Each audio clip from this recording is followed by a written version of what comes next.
ભક્તિ દેવી હજુ તો કથાનો પ્રારંભ જ કરે છે અને ભક્તિ જ્ઞાન અને વૈરાગ્ય અને સાધુ સંતોની સાથે યમુના કિનારે વૃંદાવનમાં એના બંને પુત્રો બરોબર કથા તમે સાંભળી હોય તો વૃંદાવનની અંદર ભક્તિ દેવી એમના બંને વૃદ્ધ પુત્રોને લઈ અને બેઠી છે. નારદજીને કહ્યું એટલે નારદજી ત્યાંથી બદ્રિકાશ્રમ ગયા, બદ્રીનાથમાં ગયા. બદ્રીનાથમાં એમને સનકાદિક ઋષિ મુનિઓ મળ્યા. સનકાદિક ઋષિ મુનિઓએ એમને એવું કહ્યું કે તમે ભાગવતની કથા હરિદ્વારમાં આનંદ નામે ઘાટ ઉપર જઈને કરો.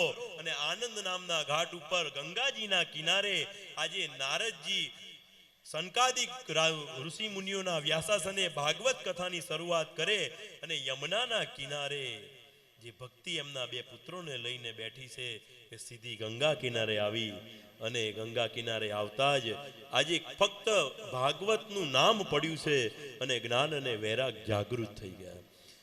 ભક્તિ દેવી ત્યાં પધાર્યા છે અને પછી ત્યારબાદ સનત કુમારો કહે છે કે શ્રીમદ ભાગવતના મહિમાના શ્રવણ માત્રથી ભક્તિની પ્રાપ્તિ થાય છે અને મુક્તિની પ્રાપ્તિ થાય છે. માટે સદાયને માટે તમે ભાગવતની કથાનું શ્રવણ કરો. સદા સેવ્યા શ્રીમદ ભાગવતીમ કથામ યસ્યા શ્રવણ માત્રેણમ હરિશ્ચિત્તમ સમાશ્રયેત. યસ્યા શ્રવણ માત્રેણમ હરિશ્ચિત્તમ સમાશ્રયેત. ફક્ત ભાગવતની કથા સાંભળવાથી, ફક્ત ભાગવતની કથા સાંભળવાથી યસ્યા શ્રવણ માત્રેણમ હરિશ્ચિત્તમ સમાશ્રયેત. હરિચિત્તમાં આવી અને બિરાજમાન થાય છે ફક્ત કથા સાંભળવાથી. બીજું કશું ન કરો, પણ શાંતિથી બેસીને કથા સાંભળો, મન કથામાં પરોવી રાખો. નારદજી સનકાદિક ઋષિ મુનિ નારદજીને કહે છે કે આ કળિયુગના જીવોનું આયુષ્ય ફક્ત ને ફક્ત 100 વર્ષનું છે. 100 વર્ષનું આયખું. અને હવે તો 100 વર્ષ જીવે છે કોણ? ભાગ્યે જ કોઈક ગામની અંદર કદાચ 2-5 કેસ એવા 100 વર્ષના હોય કે અત્યારના ખોરાક એવા થઈ ગયા, અત્યારના વ્યસન એવા થઈ ગયા કે 100 વર્ષ તો પરાણે કોઈ પહોંચે. 70, 80, 85 આવતા આવતા તો ખડ ખડ ખડ આખું શરીર ધ્રુજારી મારે, આખું શરીર ધ્રુજે. 100 વર્ષ તો કોણ જીવે છે? અને એમાં 70, 80 વર્ષના આયખામાં આપણે આપણું જ વિચારો, બીજાની વાત જવા દો કે આપણને અત્યારે જેટલી ઉંમર થઈ હોય, 42 વર્ષ થયા, 45, 50, 60, 65, 70 જેટલા વર્ષ આપણને અત્યારે થયા હોય, આમ ફક્ત આંખો બંધ કરીને ખાલી વિચાર કરો કે કાલ તો હું નાનો હતો, સ્કૂલે જતો હતો, કોલેજ ભણતો હતો અને આજ આટલું બધી મારી ઉંમર પૂરી થઈ ગઈ, કંઈ ખબર ના પડી. સમય ક્યાં ગયો કંઈ ખબર પડી નહીં. અને આગળનો સમય પણ ક્યારે પૂરો થઈ જશે કંઈ ખબર નહીં પડે. આગળનો સમય પણ ક્યારે પૂરો થઈ જશે, કોનું ક્યારે આવશે કંઈ નક્કી નથી. કોનું ક્યારે આવશે કંઈ જ નક્કી નથી. અને આટલા નાના આયખાની અંદર મને તો એ ખબર પડતી નથી. આપણું 70-80 વર્ષનું આયુષ્ય, એમાં આટલું તો અડધું તો જતું રહ્યું. હવે કેટલું વધ્યું છે એવું આપણને ખબર નથી પાછી, કે આપણું આયુષ્ય કેટલું વધ્યું છે એવું આપણને ખબર નથી. અને એમાં જેટલું વધ્યું છે એમાં આને નહીં મૂકું, પેલાને નહીં મૂકું, આને નહીં છોડું, પેલા અરે બાપા મૂકો બધું અને ભગવાનનું નામ પકડી લો. ભગવાનનું નામ પકડી લો, એ જ સાચું છે. કળિયુગની અંદર કશુંય કરવાની. સતયુગની અંદર 10,000 વર્ષ સુધી તમે ઊંધા લટકી અને 10,000 વર્ષ સુધી તપ કરો. ત્રેતા યુગની અંદર મોટા મોટા 100 વર્ષો સુધી યજ્ઞો કરો. દ્વાપર યુગની અંદર 100 વર્ષો સુધી ભગવાનની પૂજા કરો. એ જ ફળની પ્રાપ્તિ આ કળિયુગની અંદર ગાયના શિંગડા ઉપર એક રઈનો દાણો રે એટલી વાર પણ આપણા હૃદયથી જો પરમાત્માનું નામ નીકળી જાય છે તો આપણો બેડો પાર થાય. ભાગવતજીમાં લખ્યું છે નામ સંકીર્તનમ યસ્ય સર્વ પાપ પ્રણાસનમ પ્રણામો દુઃખ સમનમ તમ નમામિ હરિમ પરમ. નામ સંકીર્તનમ યસ્ય, બસ આ કળિયુગની અંદર ખાલી મારું નામ જપો. યેન કેન પ્રકારેન હરિનામ સ્મરેત. બસ કોઈ પણ રીતે તમે ભગવાનનું નામ લો, બસ બીજી કોઈ વાત. કળિયુગમાં કશું જ કોઈ મોટા મોટા યજ્ઞો, મોટા મોટા તપ કરવાની, મોટા મોટા ઉપવાસો કરવાની કોઈ જરૂર નથી. ફક્ત ભગવાનનું નામ લો. બસ ભગવાનનું નામ લેવાનો નિયમ લો, ભગવાન હાજર થઈ જશે. પણ મને તો એ ખબર નથી પડતી કે આટલા નાના આયખાની અંદર આપણે આટલું બધો પાવર રાખીએ છીએ, શું કરવા? ઉપરથી સ્વિચ ક્યારે બંધ થઈ જશે કશી ખબર નહીં પડે. સ્વિચ ક્યારે બંધ થઈ જશે કોઈને ખબર નહીં પડે. અને કોઈને ખબર નહીં પડે એટલા માટે અમારા બિંદુ ભગતે લખ્યું છે કે તારા મોટા મોટા બંગલા રે, મોટરો ને વાડી ગાડી, તારા મોટા મોટા બંગલા રે મોટરો ને વાડી ગાડી હે તારા મોટા મોટા બંગલા રે મોટરો ને વાડી ગાડી તારા મોટા મોટા બંગલા રે મોટરો ને વાડી ગાડી હે બધી માયા મૂડી મેલીને ખાલી હાથે જાવું પડશે બધી માયા મૂડી મેલીને ખાલી હાથે જાવું પડશે હે બધી માયા મૂડી મેલીને ખાલી હાથે જાવું પડશે માયા મૂડી મેલીને ખાલી હાથે જાવું પડશે હે આ કાયામાંથી હંસલો રે ઓ ચિંતાનો ઉડી જાશે કાયામાંથી હંસલો રે ઓ ચિંતાનો ઉડી જશે હે કોણ જાણી શકે કાળને રે સવારે કાલ કેવું થશે કોણ જાણી શકે કાળને રે સવારે કાલ કેવું આવશે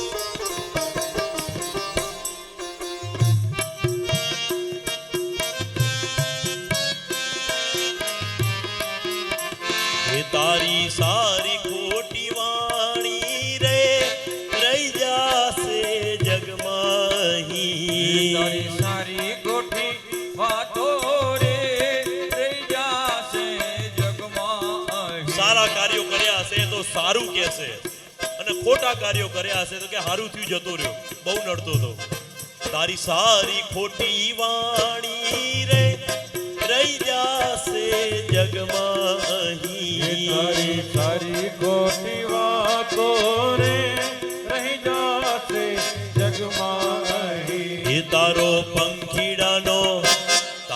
પંખીડાનો માળો રે પલકારામાં પીખાઈ જશે એ તારો પંખીડાનો માળો રે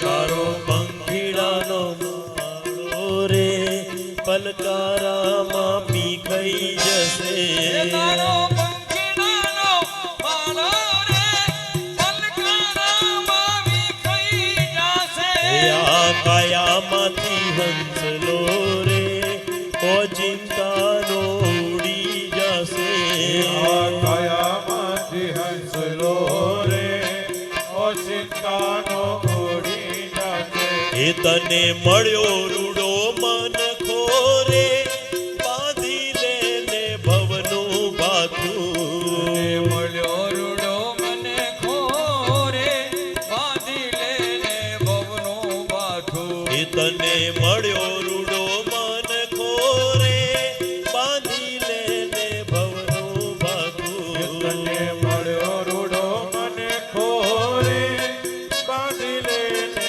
ભવનો વાતો હે તને બિંદુ કહે રામ નામથી ફેરો તારો સુધરી જાશે તને બિંદુ કહે રામ નામથી ફેરો તારો સુધરી જશે હે આ કાયામાંથી હંસલો રે ઓ ચિંતાનો ઉડી જાશે આ કાયામાંથી હંસલો રે ઓ ચિંતાનો ઉડી જાશે હે કોણ જાણી શકે કાળને રે સવારે કાલ કેવું થશે કોણ જાણી શક્યું કાળને રે સવારે કાલ કેવું થશે ભજ મન શ્રી રાધે ભજ મન શ્રી રાધે ભજ મન શ્રી રાધે ભજ મન શ્રી રાધે ભજ મન શ્રી રાધે ભજ મન મન શ્રી રાધે ભજ મન શ્રી રાધે ભજ મન શ્રી રાધે ભજ મન શ્રી રાધે ભજ મન શ્રી રાધે ભજ મન ભજ મન શ્રી રાધે શ્રી રાધે ભજ મન શ્રી રાધે ભજ મન શ્રી રાધે ભજ મન શ્રી રાધે ભજ મન શ્રી રાધે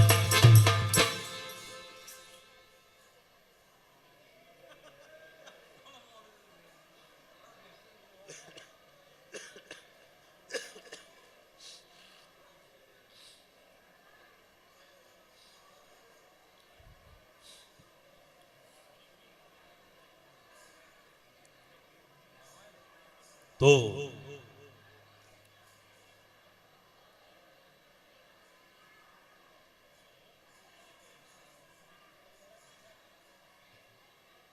દસ મિનિટ હવે પૌની 10 મિનિટ આજે કથા વહેલી વિરામ આપી ભજ મન શ્રી રાધે ભજ મન શ્રી રાધે ભજ મન શ્રી રાધે ભજ મન શ્રી રાધે ભજ મન શ્રી રાધે ભજ મન શ્રી રાધે ભજ મન શ્રી રાધે ભજ મન શ્રી રાધે ભજ મન શ્રી રાધે ભજ મન શ્રી રાધે ભજ મન શ્રી રાધે ભજ મન શ્રી રાધે ભજ મન શ્રી રાધે ભજ મન શ્રી રાધે ભજ મન શ્રી રાધે. તો આની અંદર એવું લખ્યું છે કે તને મળ્યો રૂડો મનખો રે બાંધી લેને ભવનું બાથું. મળ્યો રૂડો મનખો એટલે આ મનુષ્ય દેહ, મનુષ્ય અવતાર, અને આપણને આ 70-80 વર્ષનું આયખું ક્યારે પૂરું થઈ જશે ખબર નહીં પડે, અને પછી આપણે અહીંથી ગયા પછી ક્યારે પાછા આવીશું એ કોઈને ખબર નથી. મનુષ્ય જન્મ બહુ જ મોંઘો છે, બહુ મોંઘો એટલે અતિશય મોંઘો છે. અંત સમય પસ્તાવો થાય એની પહેલા ચેતી જવું. મનુષ્ય જન્મ તમે અત્યારે કદાચ રમત સમજતા હશો, કદાચ આપણે એવું રમત સમજીએ કે આ તો હજુ તો બહુ ટાઈમ છે, 20-30 વર્ષ જીવીશું. મનુષ્ય જન્મ કદાચ આપણે અત્યારે રમત સમજતા હોઈશું, પણ એક વખત આની અંદરથી આત્મા ઉડી ગયો અને પછી ફરીથી ક્યારે પૃથ્વી ઉપર મનુષ્ય થઈને આવીશું એનું કોઈને ખબર નથી. શ્રીમદ ભાગવત ગીતાના 8મા અધ્યાયમાં 17મો શ્લોક આવે છે કે મનુષ્ય ફરીથી માણસ ક્યારે બને? અત્યારે આપણે માણસ છીએ ને માણસ અત્યારે આપણે બધા માણસ છીએ ને? અત્યારે નથી? આપણે બધા માણસ છીએ ને? હા કે ના? અત્યારે આપણે મનુષ્ય બધા છીએ ને? તો હવે ફરી મનુષ્ય ક્યારે થઈશું? તો એવું કહે છે કે 84 લાખ યોની પૂરી થાય ત્યારે ફરીથી આપણે મનુષ્ય થઈએ. એ 84 લાખ યોની પૂરો થવાનો સમય કેટલો? ક્યારે પૂરી થાય? ક્યારે આપણે ફરીથી મનુષ્ય થઈએ? તો એવું લખ્યું છે કે આ કળિયુગની ઉંમર ભુવાજી 4 કરોડ અને 32 લાખ, 4 લાખ અને 32,000 વર્ષ, 4 લાખ 32,000 વર્ષ આ કળિયુગની ઉંમર છે. 4,32,000 વર્ષનો ગુણ્યા 1,000 કરો એટલે 43 કરોડ અને 20 લાખ વર્ષ થાય.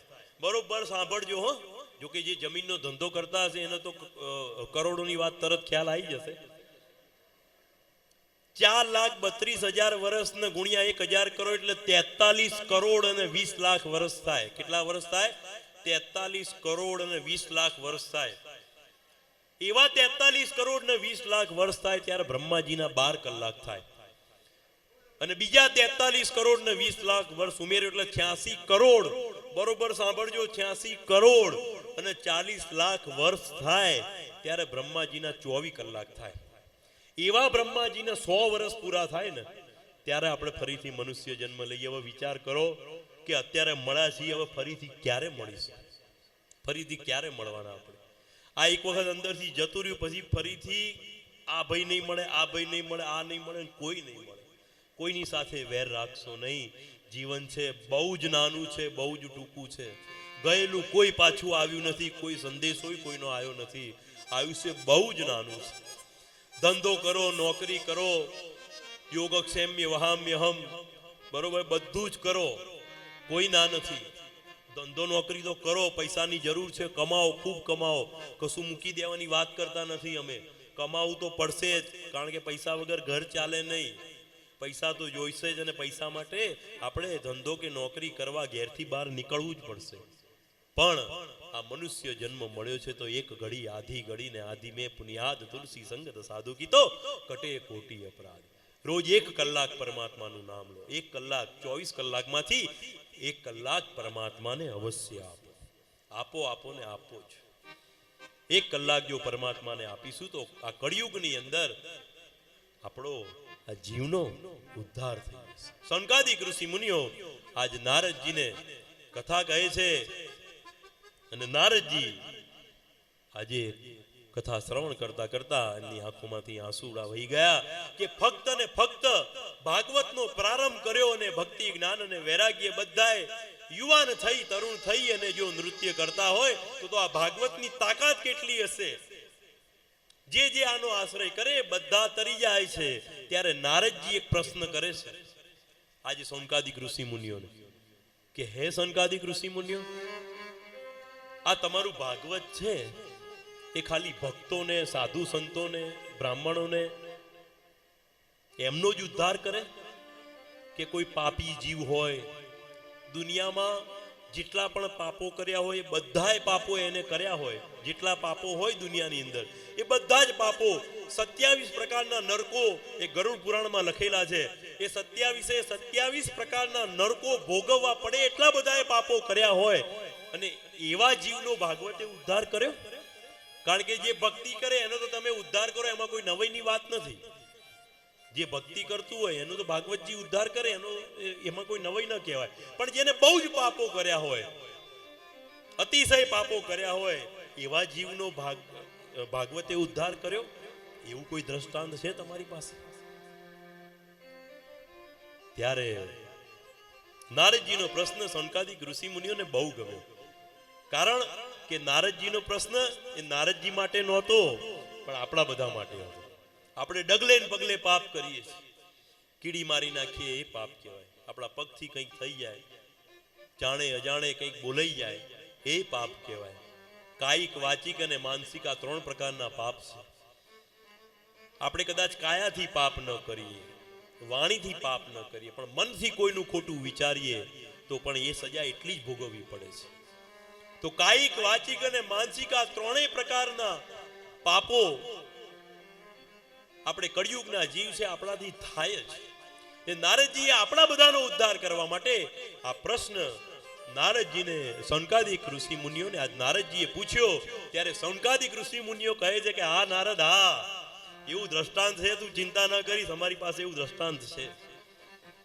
અને એ દ્રષ્ટાંત ભાગવતજીના પદ્મ પુરાણ અંતર્ગત મહાત્મયમાં 5મા અધ્યાયમાં આવે છે. એ દ્રષ્ટાંત આપણે આવતીકાલથી લઈશું. કારણ કે બધા બહુ થાક્યા છો, આખી રાતની જર્ની કરી છે, સવારે રૂમોની દોડાદોડી થઈ છે, પાછા પોથીયાત્રામાં બધા ફર્યા છો, અમને ખબર છે બધા થાક્યા છે. એટલે આજની કથા આપણે અહીંયા વિરામ આપી દઈએ. કાલે બરોબર સવારે 9:30 વાગે આપણે કથાનો પ્રારંભ કરીશું. અને એ જે દ્રષ્ટાંત છે કે સૌથી છેલ્લામાં છેલ્લું પાપ કર્યું હોય એનો પણ ભાગવતજી ઉદ્ધાર કરે, એ દ્રષ્ટાંતથી આપણે આવતીકાલે કથાનો પ્રારંભ કરીશું. આજની કથા અહીંયા વિરામ આપીએ, 1-2 મિનિટ ભગવાનના નામનું કીર્તન કરીએ અને પછી આપણે આરતી તરફ જઈશું. ભજ મન શ્રી રાધે, શ્રી રાધે, ભજ મન શ્રી રાધે, ભજ મન શ્રી રાધે, ઓ ભજ મન શ્રી રાધે, શ્રી રાધે, ભજ મન શ્રી રાધે, ભજ મન શ્રી રાધે, ભજ મન શ્રી રાધે, ભજ મન શ્રી રાધે, ભજ મન શ્રી રાધે, ભજ મન શ્રી રાધે, ભજ મન શ્રી રાધે, ભજ મન શ્રી રાધે, ભજ મન શ્રી રાધે, ભજ મન શ્રી રાધે. જો 1-2 સૂચના આપી દઉં તમને. દરેક રૂમોમાંથી નીકળો એટલે મહેરબાની કરી અને બાથરૂમના જે ચકલી જે નળ હોય એ બધા બંધ કરજો, કારણ કે પાણીનો બગાડ બધો આપણો જ બગાડ થશે, બીજા કોઈને પાણીની વ્યવસ્થા નહીં મળે. માટે બહાર નીકળતા વખતે રૂમને તાળું મારો ત્યારે નળ બંધ કરજો. બીજું કે જેને જેને રૂમોમાં ગાદલા જોઈતા હોય એ ઈશ્વરભાઈ નાગલપુરને મળી લેજો. અને કદાચ જો કોઈના રૂમમાં 3 હોય, કોઈના રૂમમાં 4 હોય, 5 હોય કે 8 જણા હોય, જે બી હોય એ બાપા કઠવટ વેઠી લેજો.